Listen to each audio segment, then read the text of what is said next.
vivo yo, ha sido crucificado con Cristo. Estamos hoy terminamos todo este relato acerca de la carta a los Gálatas.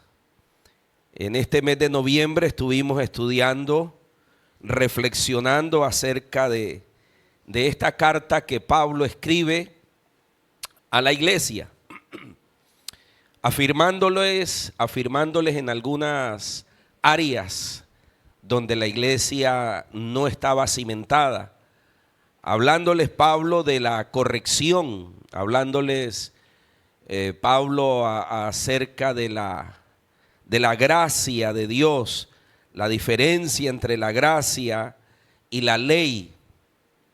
Gálatas nos hablaba también acerca de los frutos, de la importancia de dar frutos, los frutos del Espíritu y las consecuencias de las obras de la carne.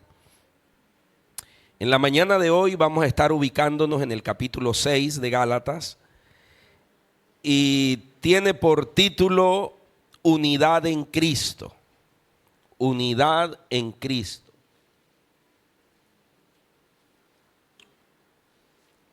Ese capítulo 6 vamos a estar leyendo del versículo 1 al 10. Ahí vamos a estar ubicados en esta mañana. Y este capítulo 6 de Gálatas nos va a recordar acciones importantes del cristiano, de aquellos que hemos sido crucificados junto con Cristo Jesús. Recuerden lo que la misma palabra nos enseña. Ya no vivo yo, ahora Cristo vive en mí. Y eso nos va a permitir a la iglesia, nos va a permitir a cada uno de nosotros, cuando Cristo ya vive en nosotros y nosotros permitimos el gobierno de Cristo en nuestra vida, nos va a permitir esa unidad en Cristo, esa unidad como iglesia del Señor. Entonces, de eso vamos a hablar en esta mañana, unidad en Cristo y cómo producir, cómo trabajar en lo que Dios dice para que estemos en esa unidad en Cristo Jesús. Vamos a orar en esta mañana, a seguir orando, a decirle al Señor que nos acompañe en este momento. Padre, te damos muchas gracias, Señor, por todo lo que vivimos en esta hora, Señor, en este momento de culto al Señor. Nos hemos reunido, Señor, porque tú nos has llamado, tú nos has convocado, tú convocas a tu pueblo a la adoración para adorarte, Señor, para rendir nuestra voluntad a ti. Aquí estamos como tus hijos, como tus hijas, Señor, rendidos ante ti, que sea tu voluntad en nosotros, no la nuestra, que sea el Espíritu Santo en esta mañana trayendo enseñanza a nuestros corazones, que permitamos, Señor, ese moldear tuyo en nuestra vida. Gracias, Señor, por todo este mes, esta palabra que nos has regalado a la iglesia, Señor, los fundamentos, instrucciones, Señor. Gracias por tu alimento, por alimentarnos por medio de tu palabra. En el nombre de Jesús, amén y amén. Dice el capítulo 6 de Gálatas: hermanos, si alguno fuere sorprendido en alguna falta, vosotros que sois espirituales, restauradle con espíritu de mansedumbre. Considérate a ti mismo, no sea que tú también seas tentado. Sobrellevad los unos las cargas de los otros y cumplid así la ley de Cristo. Porque el que se cree ser algo, no siendo nada, a sí mismo se engaña. Así que cada uno someta a prueba su propia obra, y entonces tendrá motivo de qué gloriarse solo respecto de sí mismo y no en otro. Porque cada uno llevará su propia carga. El que es enseñado en la palabra, haga partícipe de toda cosa buena al que lo instruye. No os engañéis, Dios no puede ser burlado, pues todo lo que el hombre sembrare, eso también segará. Porque el que siembra para su carne, de la carne segará corrupción, mas el que siembra para el Espíritu, del Espíritu segará vida eterna. No nos cansemos, pues, de hacer el bien, porque a su tiempo segaremos si no desmayamos. Así que, según tengamos oportunidad, hagamos bien a todos, y mayormente a los de la familia de la fe. Amén. Gloria al Señor. Es sumamente interesante este capítulo 6. Uno pensaría de manera equivocada en algún momento que cuando hacemos parte de la iglesia, estas amonestaciones, estas instrucciones no se dan. Uno puede entrar a una iglesia, hablando de la iglesia de Cristo, y llegar a pensar que en la iglesia no ocurre nada, que todo va en una línea recta, que en la iglesia todos tenemos alas, que en la iglesia se respira una obediencia al más alto nivel. Y resulta que nos encontramos en una iglesia de hombres y mujeres que cometemos faltas. Amén. Es importante entender esto, que la iglesia de Cristo, si bien es cierto, Jesucristo la lavó, la limpió, murió por nosotros, el Señor nos invita a tener en cuenta esto. Y usted puede mirarlo en este versículo 1, cuando Pablo le habla a la iglesia de esta forma: si alguno fuere sorprendido en alguna, ¿qué cosa? En alguna falta. Si alguno, ¿de dónde? De afuera, no. Pablo está hablando si alguno en medio de ustedes, en medio de nosotros, y morada de Dios, nos escapa de eso. Sabíamos eso, ¿verdad? Que cometemos faltas, que pecamos. Ahora no corremos tras el pecado, ya el pecado nos enseñorea de nosotros. Pero hay momentos de la vida donde le faltamos al Señor. Hay momentos, espacios donde alguno de nosotros puede ser tentado y caer. Pablo está hablando a los Gálatas acerca de esto. Por eso inicié diciendo, oiga, esto parece increíble, y qué bueno que el Señor en su palabra nos lo enseña, nos lo muestra, porque alguien puede caer en la frustración de ver situaciones en algún hermano, en nosotros, y se estrella y decir, yo pensé que este hermano nunca hacía nada malo, así que yo me voy de esta iglesia hipócrita. Me voy y me voy a otro lado donde se respire santidad. Tenemos que tener claro esto. Ahora, esta palabra no va rumbo, no es un hilo, no es un conducto hacia una vida donde Dios no la gobierna. No es una vida, entonces, como aquí Pablo está hablando, echemos para adelante al pecado. No, todo lo contrario. Debe existir en nosotros el temor a Dios, el ser cuidadosos. Entonces Pablo está hablando de una falta.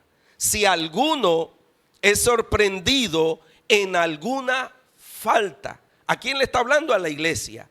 Y luego Pablo dice, ¿quiénes van a ayudar a esto? Si alguno es sorprendido en alguna falta, vosotros, ¿qué cosa? Que sois espirituales. Vosotros que sois espirituales, restauradle. Le está hablando a una iglesia que Pablo asume que tiene comunión con Dios. ¿Quiénes son los espirituales? Espiritual no es aquel que se cree mayor que el otro. Espiritual no es aquel que promulga todo el tiempo cuán santo es. Espiritual es aquel que tiene comunión con el Señor de manera privada y pública también. Es aquel que lee la palabra del Señor y ha ido creciendo, ha ido madurando, se ha ido convirtiendo en una persona prudente, se ha ido convirtiendo en una persona sabia. Cuando leemos la Escritura, nos convertimos o vamos en ese proceso de ser sabios en Dios, en el Señor. Entonces Pablo está apelando, Pablo está hablándole a la iglesia diciendo quién puede restaurar a esa persona que se encuentra en un estado de pecado, en un estado de falta. Ahora alguien pudiera decir, pero es que yo siento que no soy espiritual. Podemos comenzar esa tarea. Todos estamos llamados a ser espirituales. ¿Por qué eres espiritual? Porque oras, porque lees la palabra del Señor, porque te congregas en una iglesia de sana doctrina, porque amas la iglesia, velas por la iglesia. Ese es alguien espiritual. Y si no estás en eso, hay que comenzar a procurar hacerlo. Entonces Pablo no está llevando al que cometió la falta a que lo restaure cualquiera, porque es peligroso. Debe ser alguien, repito, que tiene comunión con el Señor, que en este caminar con Cristo ha ido madurando, ha ido creciendo. Así que si en algún momento sentimos que no somos espirituales, pues necesitamos trabajarle a esto. Repito, espiritual no es aquel que anda con el dedo señalador diciendo tú eres menos que yo. No es eso. Y lo vamos a ver más adelante. Por eso es importante que como iglesia mantengamos un balance en las cosas. Pablo pide a la iglesia que sea esta persona que fue hallado en una falta, en una caída, que las personas que le restauren sean personas espirituales. Y ahora dice, con una actitud, con un espíritu. ¿Cómo debe ser ese espíritu? De mansedumbre. De mansedumbre. Y en nuestro afán de restaurar, podemos cometer el error de no ser mansos. Podemos cometer el error de tener una autojusticia. Porque estamos atónitos, estamos sorprendidos. Por eso el punto de partida es Cristo. Ahora, ni tan rápidos, pero tampoco con temor a restaurar, porque la restauración trae dolor. Los que hemos tenido en algún momento alguna fractura, los que hemos tenido en algún momento el dedo meñique, un dedo de la mano, del pie, que se desacomoda, oiga, esa restauración duele.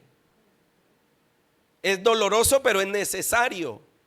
Y entonces nos toman y comienzan buscando ¿qué? Buscando la restauración, que el dedo vuelva a su estado inicial, normal. Ese restaurarle.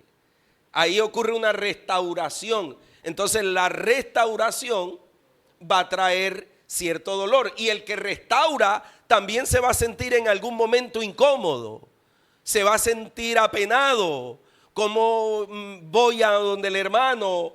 ¿Cómo me acerco? No quisiera decir esto desde la mansedumbre. Estamos hablando, oído, desde la mansedumbre, desde lo espiritual. Pero si se va a la restauración desde la cantaleta, desde el juzgar, desde es que tú, ahí perdemos. Y muchas veces la iglesia hemos perdido en eso.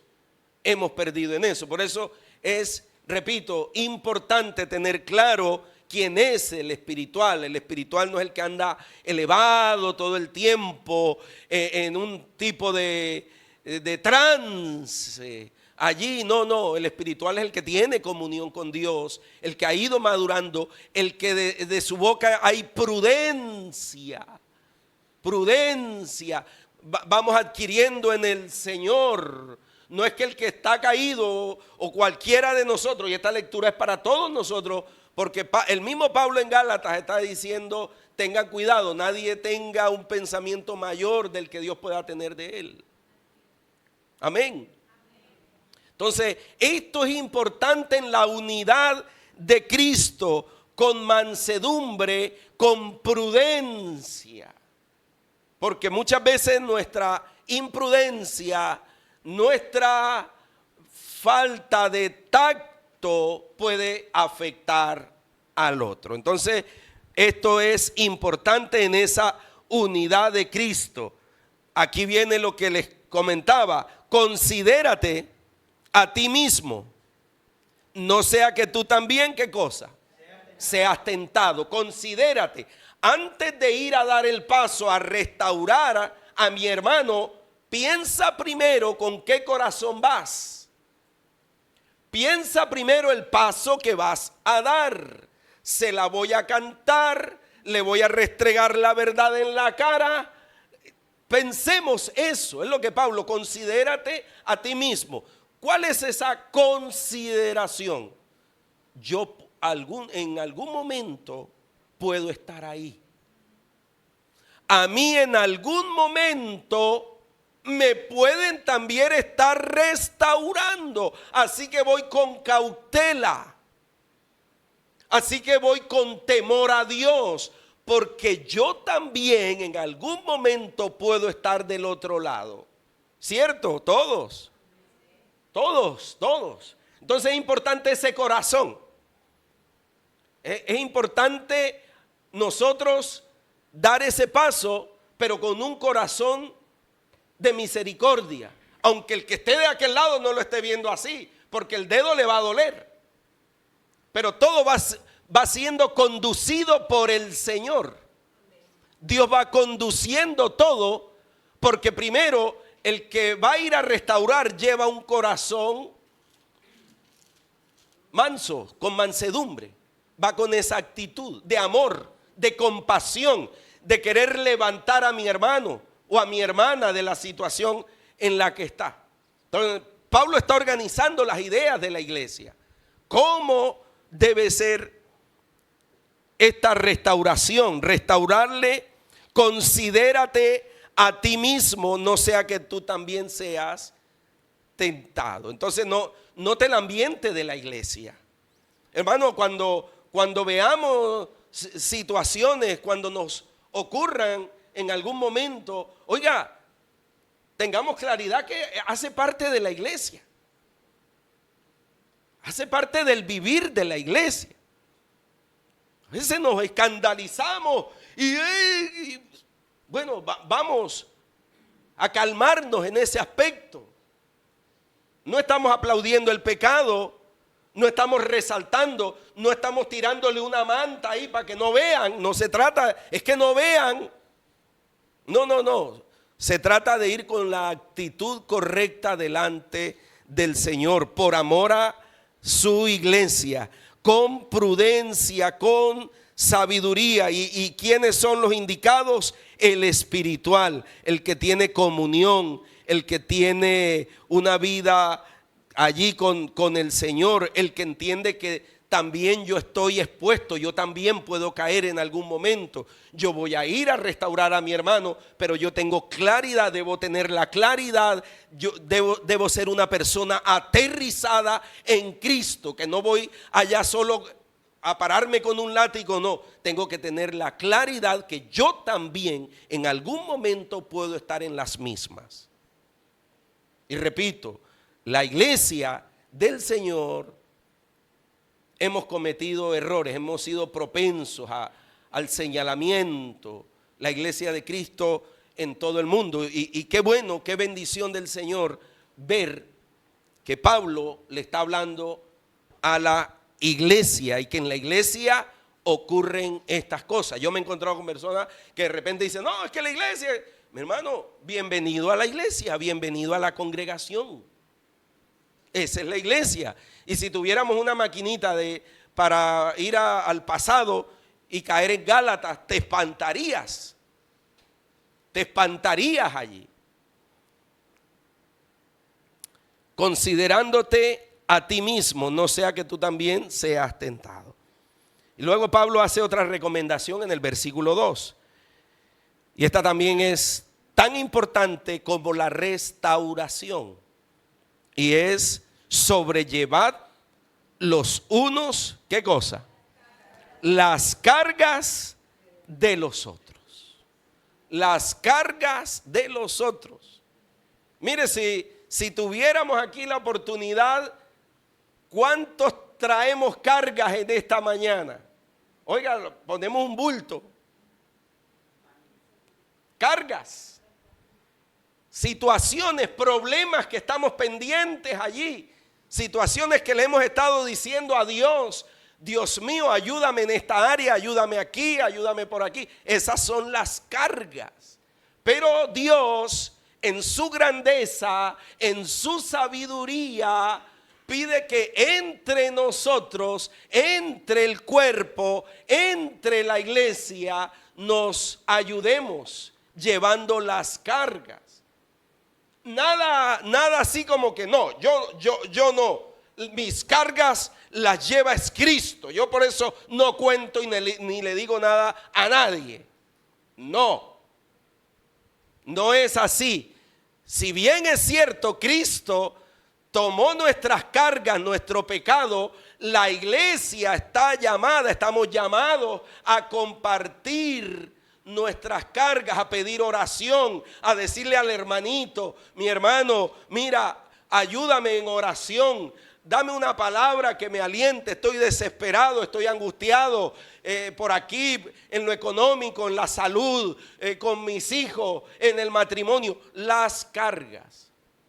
Muchas veces no se comparten las cargas porque tenemos una mala idea de eso. Nos sentimos débiles. Si yo digo que estoy triste, me van a decir que poco espiritual eres. No me van a entender. Si el pastor dice, siento que ya no más. ¿Qué clase de pastor es usted? Pablo está recomendando que entre todos sobrellevemos. Entre todos hay cargas. Mire, el día viernes, les comparto aquí este breve testimonio. Nos reunimos un grupo de pastores de nuestra denominación a llevar nuestras cargas. Oiga, eso fue un mar de lágrimas ahí.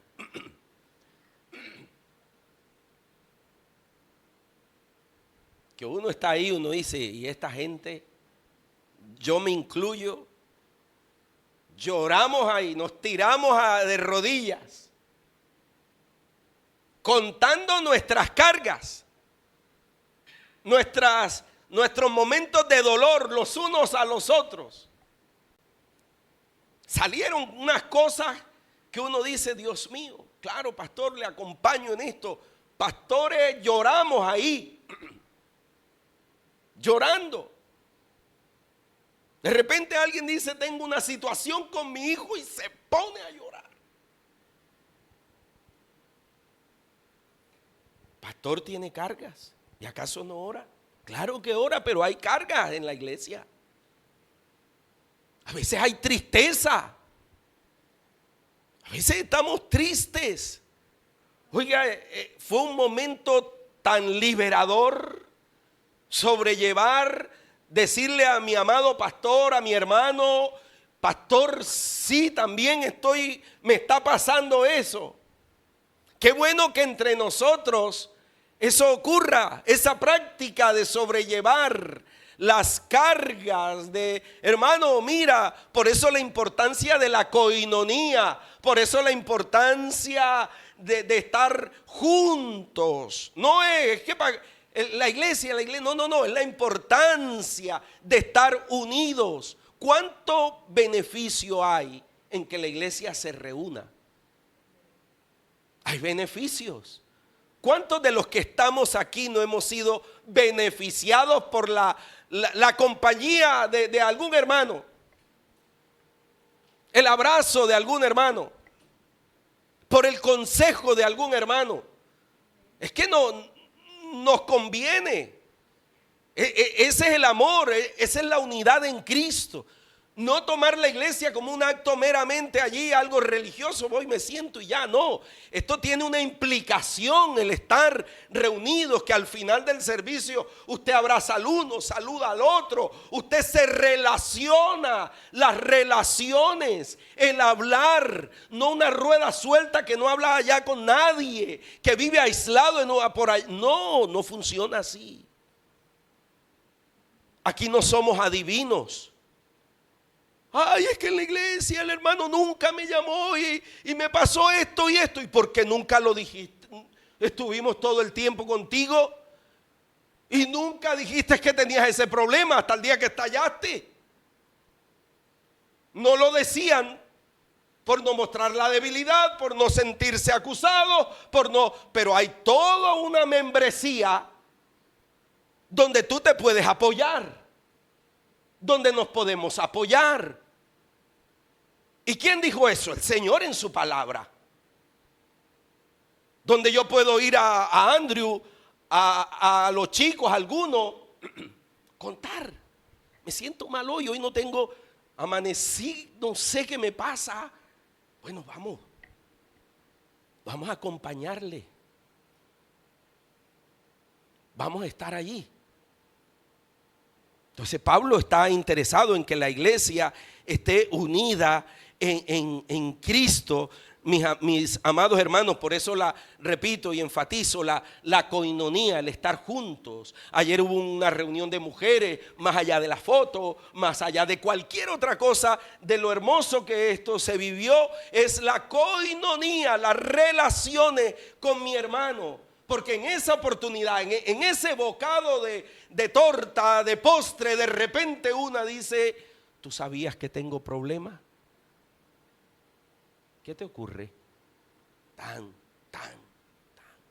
Y Dios es propicio. Y viene el Señor en ese ayuno que tenemos uno al mes. De repente alguien, comienza a ser tocado por el Espíritu Santo de las cargas. Y vienen los hermanos: vamos a orar, vamos aquí, vamos. Hermano, te pido que estés orando por esto, tengo aquello, tengo cargas. Comienzan a soltar las cargas. Pero qué horrible llevar las cargas solo. Dios no mandó eso. Sobrellevar las cargas los unos a los otros. Eso es iglesia. No, que no digo, repito, no, busca. Y seguramente Dios te va a guiar a eso. Pero necesitamos, como le digo, ayer fue una experiencia poderosa. Pastor, y usted contó sus cargas, claro. Fue la oportunidad que Dios me dio para poder hablar de esas cargas. Porque el que se cree ser algo, versículo 3, no siendo qué cosa, nada, asimismo se engaña. Por eso debemos ir con un corazón manso de querer ser restaurados, de ser aquel que restaura con misericordia, no siendo nada a sí mismo se engaña. Así que cada uno, verso 4, someta a prueba su propia obra. Nuevamente Pablo insiste en eso. Somete a prueba cómo estás tú, cómo estamos nosotros. Ese es un filtro importante. Ese es un filtro importante para nosotros como iglesia, para ir con el respaldo del Señor a la restauración. Aunque no sea agradable en el momento eso, pero Dios te va a respaldar. Mira por un momento Hebreos 12:11.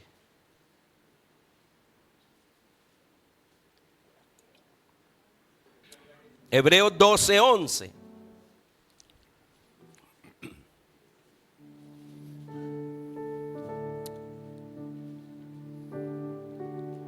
Es verdad, nota lo que dice Hebreos, es verdad que ninguna disciplina al presente parece ser causa ¿de qué? De gozo, sino de tristeza, pero después da fruto apacible de justicia a los que en ella han sido ejercitados. Entonces también tengo que estar en esa posición cuando ese hermanito amado, querido, viene a restaurarme, a ayudarme, a decirme algunas cosas que a veces no quiero escuchar, a decirme algunas cosas que suenan dolorosas para mí en el momento, pero que son necesarias. Y en el momento dice Pablo, ninguna disciplina al presente parece ser de gozo. Cuando están moviéndote el dedo para restaurarlo, usted no se ríe.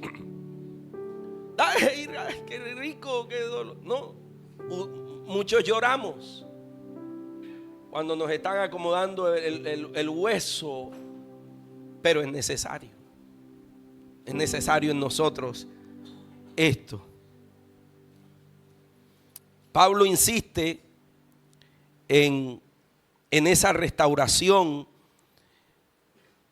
Habla que estemos a prueba nosotros mismos y que valoremos en ese pensar en nosotros,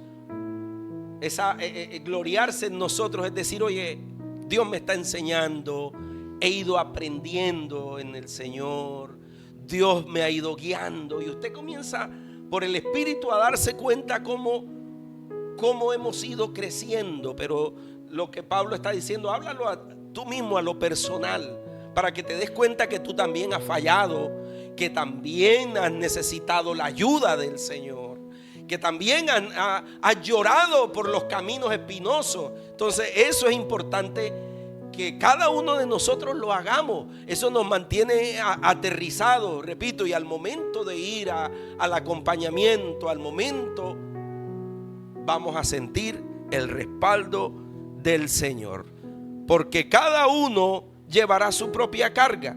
Este no es una contradicción con el versículo 2.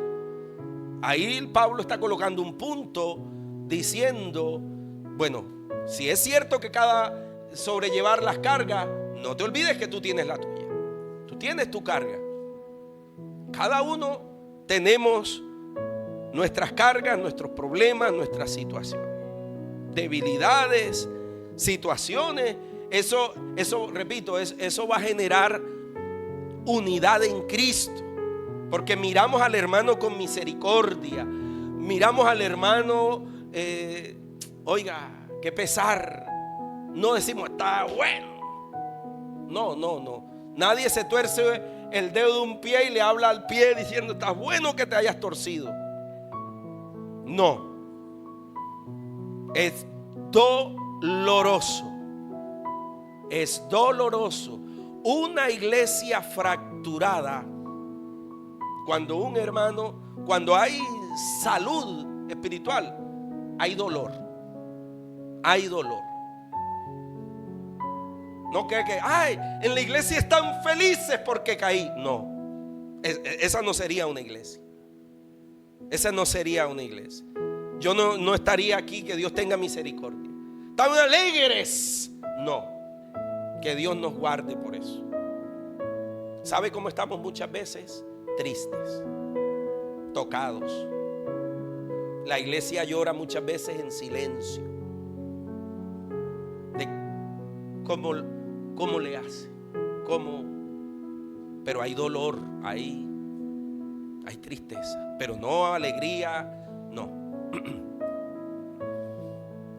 Dice, luego Pablo sigue hablándole a la iglesia: el que es enseñado en la palabra, haga partícipe de toda cosa buena al que lo instruye.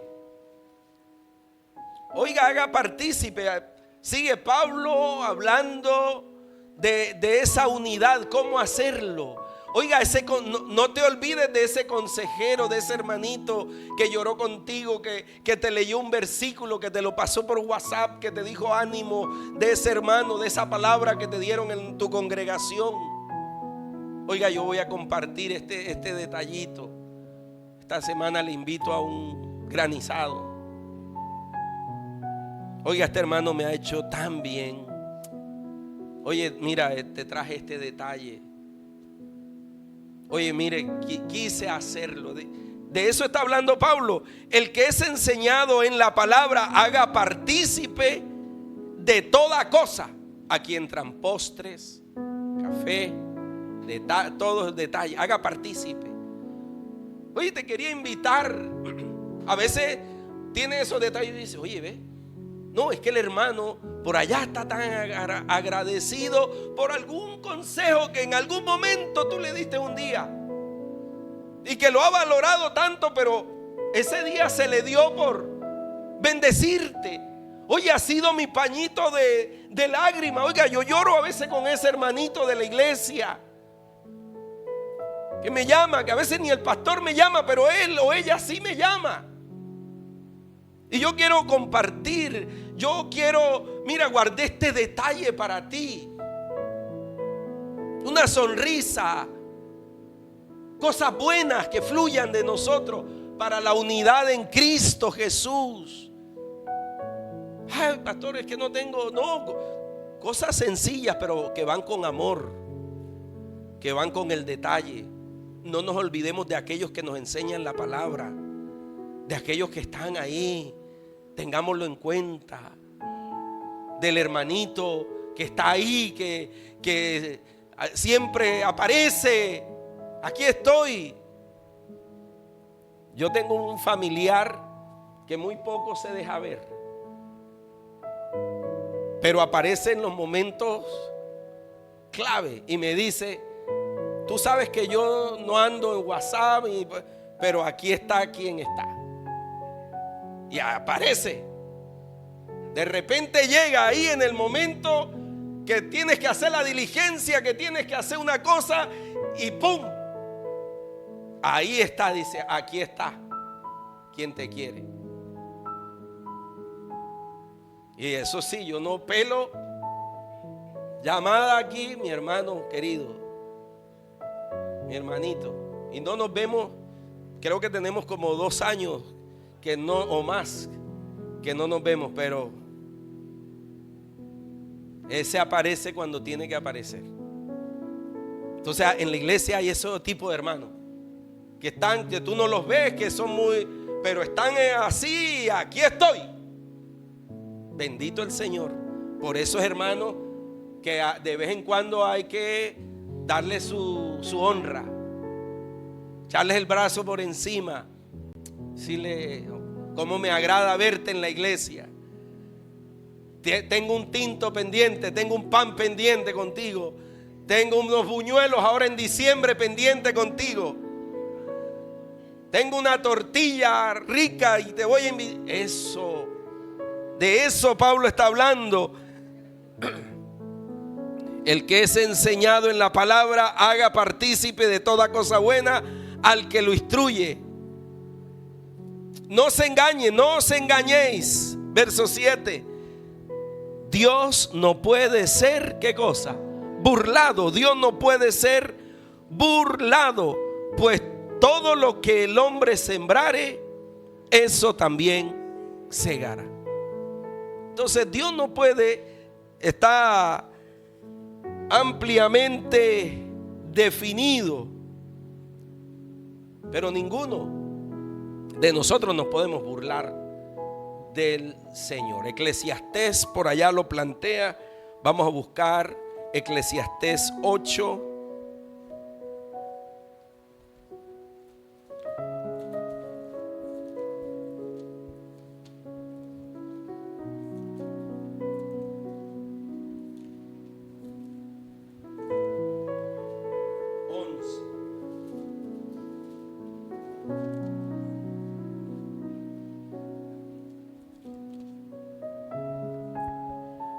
Dice: por cuanto no se ejecuta luego sentencia sobre la mala obra, el corazón de los hijos de los hombres está en ellos dispuesto para hacer el mal. La Nueva Versión Internacional lo dice un poco más claro, pero lo que está diciendo allí es que aunque no veas enseguida la consecuencia de tu falta, no quiere decir que no va a llegar esa consecuencia de ese pecado, de esa falta. Es que practicas y practicas y practicas el pecado. Bueno, no me pasó nada, me salí con la mía, yo hice. No. Después de casi 15, 20 años, cuando el apóstol Pablo estuvo de acuerdo con apedrear a Esteban, Pablo también fue apedreado y casi muerto. Nuestras decisiones, nuestro ambiente, qué decido, qué cosas, lo que siembro. La Biblia, Pablo está haciendo claro, de Dios nadie se burla. No es que no me pasó nada ahora. Dios ha tenido paciencia con nosotros,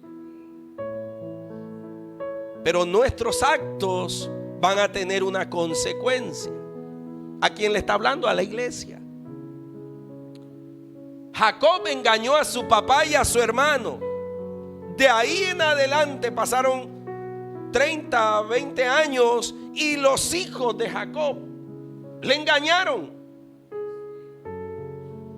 Engaño tras engaño.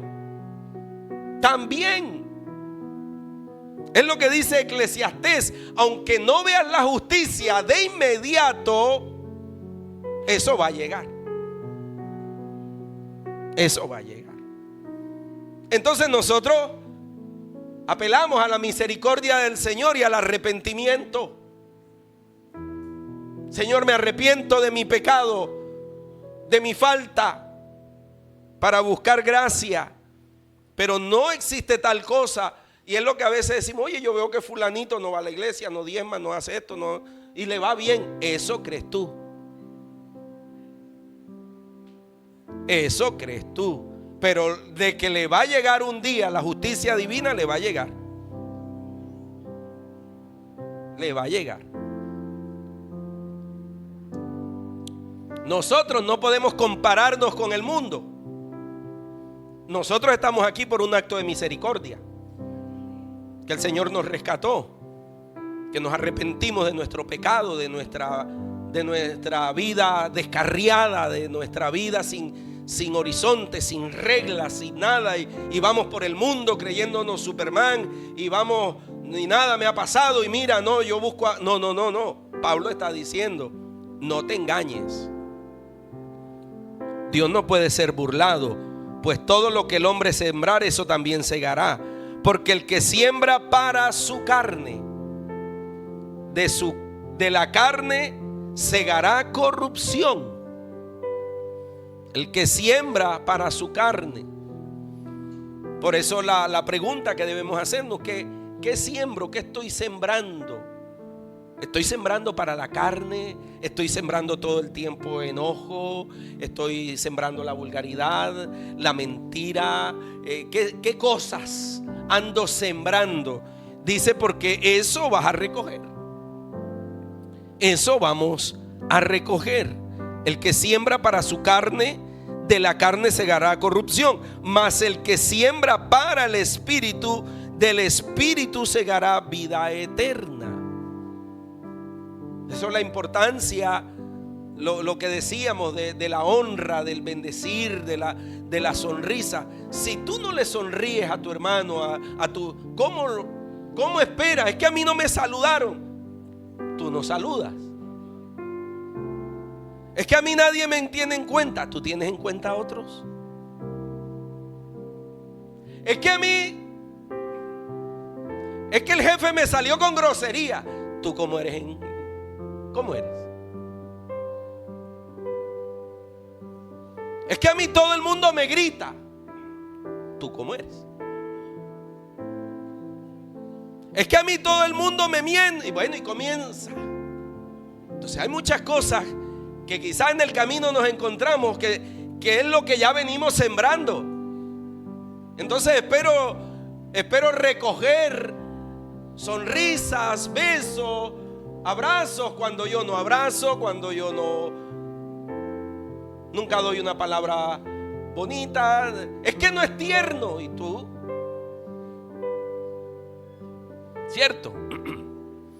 Entonces mire todo lo que el Señor le está hablando a la iglesia. A la iglesia. No nos cansemos, y por último, no nos cansemos de hacer el bien, porque a su tiempo segaremos si no desmayamos. No nos cansemos. A veces nos cansamos. Decimos, pero es que no veo resultados, pero es que aquello, pero es que yo no veo cómo. Pero no nos cansemos. Dios nos dará esas fuerzas que necesitamos.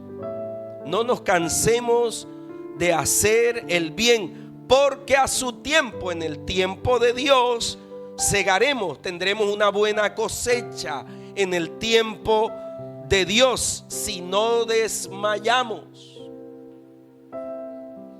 A poquito, tranquilo, haz el bien. Si me pone cara, yo también le pongo. No, ponle una cara tú amable, tranquilo, que en su tiempo ese se va a cansar de tener la cara de limón. Tranquilo.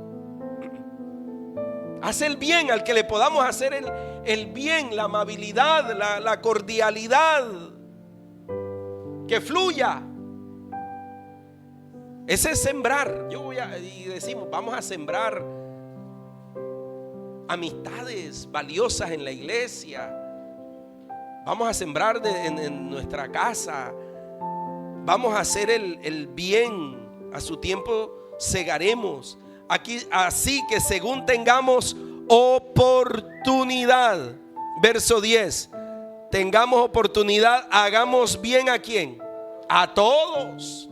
Hagamos bien a todos, y mayormente a los de la familia de la fe. Hagamos bien a todos. Disfrutemos, acompañemos, hagamos el bien. Qué instrucción maravillosa del Señor a su iglesia. Son instrucciones. ¿Y por qué Dios nos da esas instrucciones? Porque a veces nos salimos de ahí, perdemos la perspectiva, oye, yo he sido tan poco amable. Oiga, yo fui tan duro con el hermano, creo que me pasé. Entonces viene el Señor a darnos una palabra que nos enseñe, ¿cierto, Señor? Por eso somos sus ovejas. Y vamos aprendiendo, y usted lee la palabra y se va convirtiendo en esa persona espiritual que Dios quiere que seas. Que seamos en esos espirituales, porque en algún momento Dios va a tomar tu vida para que restaures a otro. Yo recuerdo, creo que lo compartí en una oportunidad, cuando estaba estudiando acá en la Reformada. Llegó un momento de mi vida que estaba bien triste, hermano. Salí de la biblioteca de hacer un trabajo y me senté ahí afuera de la biblioteca. Oiga, así con los pies relajados enfrente, como que todo. Y salieron los chicos de recreo de las 3 de la tarde del colegio americano. Y estaba allí, y en las filas iban saliendo los más pequeñitos. De la fila sale una chinita.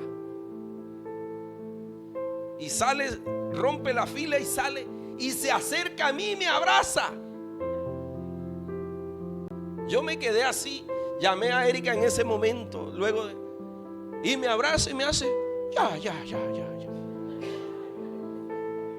¿Qué es esto? Y se fue y otra vez se metió a la fila. Y yo llamo a Erika y le digo: tú no sabes lo que me acaba de pasar aquí. Mira, esto es el Señor consolándome, pero me hace ya. Dios mío, yo me quedé, Señor, gracias. Me pasó como Elías: sigue tu camino, largo camino te resta. Dios usó esa chinita, esa niñita, para darme un abrazo en ese momento. Nadie, yo estaba ahí con la lágrima en el ojo. Entonces tú no sabes en qué momento Dios va a decir: ven acá, necesito que me apoyes a este o a esta. Dale una palabra para que entiendan que sí, yo les amo y que tú le amas. Y Dios nos pone. Por eso necesitamos ser ejercitados en eso, en la misericordia, en la sonrisa. Si usted no se ríe, haga en el espejo. Ejercítese, porque alguien en algún momento dice: sonríeme, dame una sonrisa, porque en mi casa conmigo nadie se ríe. Hay que ejercitar eso.